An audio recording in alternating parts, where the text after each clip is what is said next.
Napapanik itong si Zoe matapos niya matuklasan na ang kanyang amang si Doc RJ ay bumalik na nga ang memorya. Takot na takot siya dahil hindi lang yun ang mga memory na kinakatakutan niya. Maging ang katotohanan na siya rin ang naging dahilan kung bakit namatay ang kanyang lolo. Takot din siya na ano ang maging reaksyon ng kanyang ama kung iiwan na ba siya nito itatakwil. Kaya siya ay gagawa ng paraan. Agad-agad ay pumunta siya sa kanyang inang si Moira.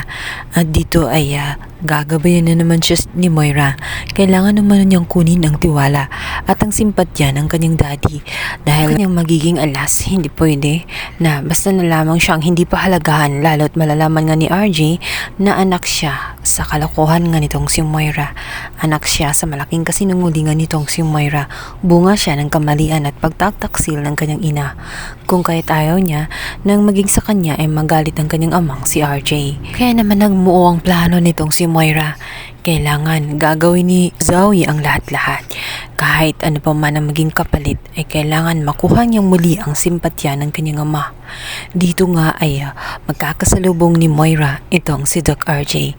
Sinabihan niya Sinabi ni RJ kung may nalalaman ba umuno itong si Morgana tungkol yan sa kapatid niyang si Moira.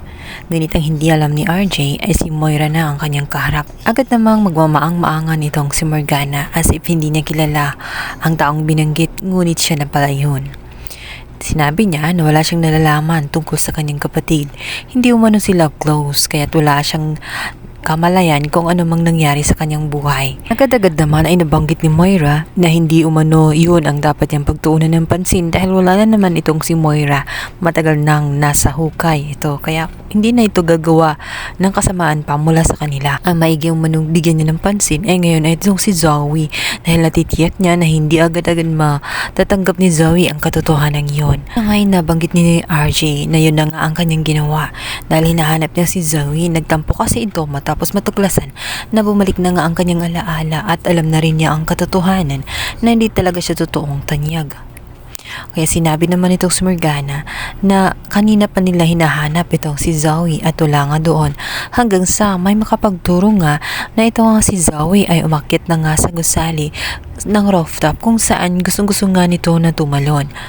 Nagpa-as if na parang biktima itong si Zoe as if ngayon lang talaga niya nalaman. Ang lahat ay palabas at plano lamang nila ni Moira nang sa ganun maawa sa kanya itong si RJ at manatili sa kanya. Ngunit ang hindi alam ni Moira at Zoe na kahit ganun ang kanilang gagawin ay hindi pa rin ito e-epekto dahil si Justine ay nasabi niya ang katotohanan iyon sa kanyang amang si noong araw na dapat ay magkikita si Doc RJ. Kasama nga itong si Giselle. Sinabi niya na tumawag sa kanya itong si Justine kung saan sinabi nito na hindi pala totoong tanyag itong si Zoe. Sinabihan pa nga niya ang kanyang anak na si Justine na huwag na makialam.